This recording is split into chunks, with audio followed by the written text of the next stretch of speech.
sa Quiapo, Muslim Town.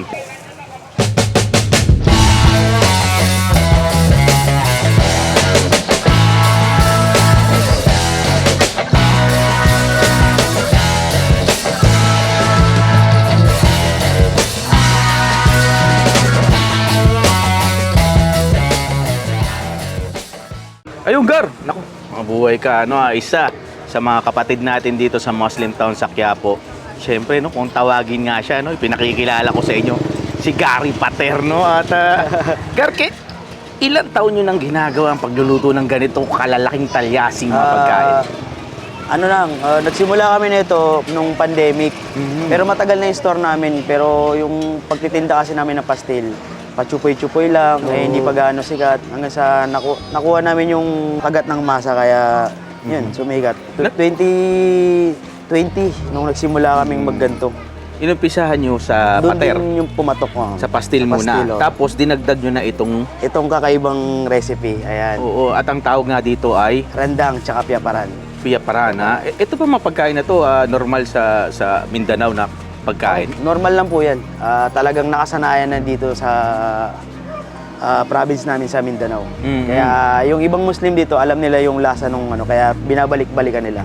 Ayan, at itong pagluluto nitong mga ganitong klaseng pagkain na kakanino nyo natutunan? Sa mga ninuno lang din namin. Yan. Pinasa sa amin nung lola namin, tapos yun, ginawa namin business. Pinasa rin sa akin ni Intan. Yan. Ayun, at sa araw-araw, gaano karami ang niluluto nyo nito? 100 kilo. Na manok? Depende sa araw. Pagka malakas ang kita, inaabot kami ng 120 kilo, ganyan. Wow! Ang dami pala. 3 salang na kawa, malalaki. Ganun ka. Mula umaga hanggang Mula gabi umaga na yun, hanggang gabi yun. Wow, grabe. At nauubos itong niluluto nyo na ito? Oo, ganun kapatok ang pastil namin dito. Ayan, pastil pater. Yun pwede bang malaman kung ano ang espesyal sa pagkain nyo rito? Ayan, ang pinaka-special sa pagkain namin, lalo-lalo na kaming Maranao, ang pinagmamalaki namin is yung tinatawag na sakorab o palapa. Aha. Tawagin. Ayan. Yan ang pinaka-main ingredients ng niluluto namin. Ayun ang nagpapasarap. Yun ang nagpapasarap. At nabalitaan ko, isa daw ito sa talaga ang presyuhan nyo ay patok na patok at pasok na pasok. Ayun. Magkano yan? 25 pesos lang. Sa halagang 25 pesos lang, may 2 rice ka na, may ulam ka na. Busog na busog ka na. Busog ka na. Ayan Kar, sa mga gusto pumunta rito, ano ba ang exact location nyo? Ang exact location namin dito lang sa 833 Globo de Oro Street, Quiapo, Manila. Makikita mo lang ang arko dito, tas pagpasok mo ng arko, dire-diretso ka lang, tapos makikita mo yung pinaka-center nung yun na yun. Yung cross, yung Makikita mo parang yung crossing na crossing. ganyan At anong oras sila pwede matikman itong mga pagkain nyo? Best pumunta dito, mga 10 to 11, ganyan. Yan na kasi exact na nakakaluto kami. Meron na nakahandang piyaparan at randang. Meron at na, meron. yung pati yung, kung tawagin yung isang klase dito. Hinimay. Hinimay, Ayan, At ito yung napasikat dito sa Muslim Town, yung kung tawagin din ay pater, pastil. Pastil. Sa kanila, kay Gary, hinimay. Nako, Gar, di ko na matiis ang sarili ko, naamoy ko yung mga niluluto dito. Okay. Mabuhay ka. Maraming salamat sa'yo. Salamat. At siyempre, Chef, naluto na nga itong, naunang naluto po itong piyaparan, tsaka itong kung tawagin nila hinimay. Hinimay, okay. Yung Pater. pater, no? Ayan nga, siyempre, ito nga daw isa sa mga masarap gumawa ng pater at piyaparan at randang dito sa Quiapo, Muslim Town, Quiapo, Manila. Si Gary Pater, no? Binansagan natin, tikman natin to Yun. Chili Redex, Oo, katayo-tayuan lang kami ngayon mga kakay, pasensya na po, talagang kantuhan lang dito. Ang laban na mainit yung kanin.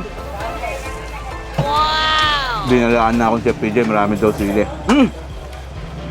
Nangang! Yan ang sarap. Ang sarap. Sarap. Piyaparan, may nyug, Chef. Nyug yun. Yung sweetness na nanggagaling dun sa nyug. Oo. Para po siyang chicken curry. No?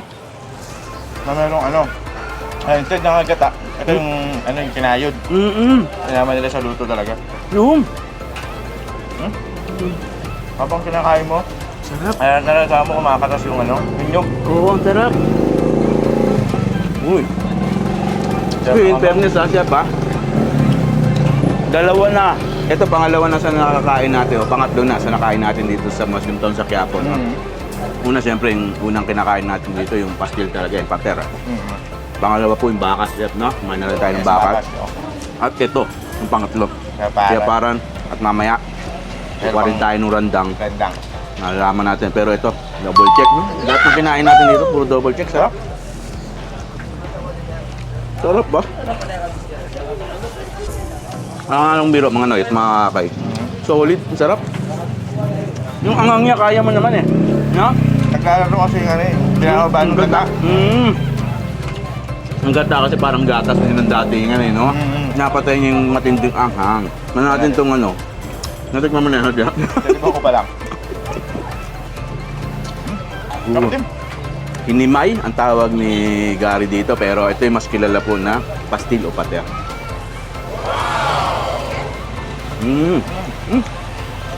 Iba yung style nila. Kakaiba po yung pater ni Gary, no? Para siyang ano, chef.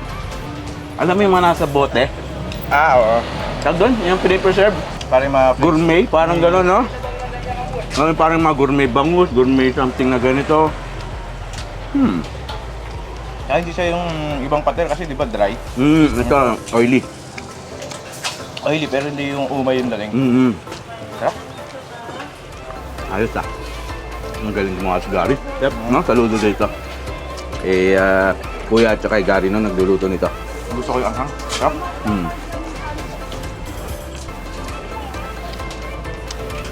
Must try po ah. Ito, puntahan nyo, no? Yes. Ayan, nyable. Bago natin butin to, chef. Kuha na tayo nung randang. Tuna. So ito na, chef. Nakakuha na tayo nung tinatawag Chicken rendang. na randang, no?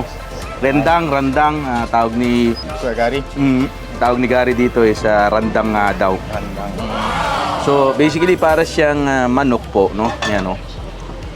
Usok pa, oh. Bagong luto. Bagong luto talaga. Na may sinangag na nyog. Oo. Yun siya. Pinapanood ko Kuya Dex, yung parang ipamara natin ngayon parang fresh yung nyog. Ito naman, parang tinusta muna nila. Tinusta bago Bago nila lagay yung sinama. manok, no? Pinapakuluan at may iba't ibang sangkap, spices. Sili ang isa sa mga Tapong nangingibabaw. tawag ito, langgap-langga ng sili yung nakikita ko nilalagay eh. Saka sibuyas, yung Tagalog na sibuyas yata to, chef, or palapa, no? O yung parang yung tawag mo doon sa ganun, yung sibuyas na yun. Sakurab. Sakurab, yun. Wow. Iba din ang lasa, no? Maangat yung lasa ng sakurab. Ang parang tinikman natin na palapa. Correct. Yung pastel po, yung pater, malayo ang lasa nitong randang, no? Ibang-iba. Masarap talaga. Yun ang masasabi ko, chef, no? At yung mga pagkain dito sa Sarap. Yan yung tinda nila Gary, no? Puntahan nyo, sagurin nyo na, mga nanat mga kakay. Matikman nyo rin po yung kinakain namin dito. Alam mo kung bakit? Pwede nyo sagurin, chef, no? Kinain natin, chef, kanina, 40 pesos yun. 25 yung ano, yung kunyari yung piyaparan lang.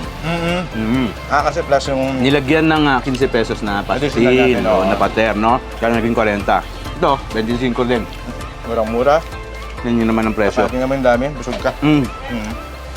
Kaya hindi matawaran at dami ho talagang nabili dito. Dahil sa presyo pa lang, panalo ka na, lasa, hindi tinipid sa lasa. Masarap. Natayin yung manok. Sarap din yung hang yan, no? Oo. Ang ganda rin ng lambot, no? Hindi siya yung Naka-over. sobrang na-over na luto, no? Tama-tama. Andun pa rin yung lasa ng manok. Tapos, isa pa, pasok na pasok yung lasa nung nilagay po doon na pampanimpla. Kasi ang lasa tong manok. Pati yung kanin, chef, ha? Alam mo ba, itong kanin na to, may timpla din. Kinakain natin yung. Hindi lang basta-basta kanin na nilagyan ng turmeric or what. May pampalasa rin. Kaya nga, bagay na bagay din sa Oo. tandang nila, yung kanin nila. Lahat ng, bawat lubo mo, chef, sabihin mo na yung sulit na sulit, no? Wow! Must try dito po sa Muslim Town sa Quiapo, no? At sa mga gusto pumunta rito, siyempre dito to. Sa address na yan, makikita nyo po yan. Puntahan nyo na.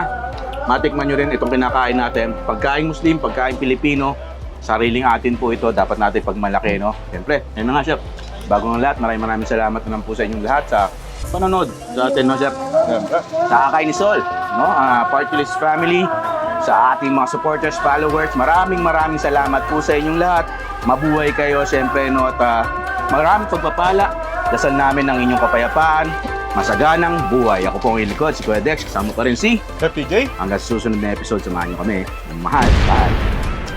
Turismo Akainisol, Akainisol, tara na sumama ka na.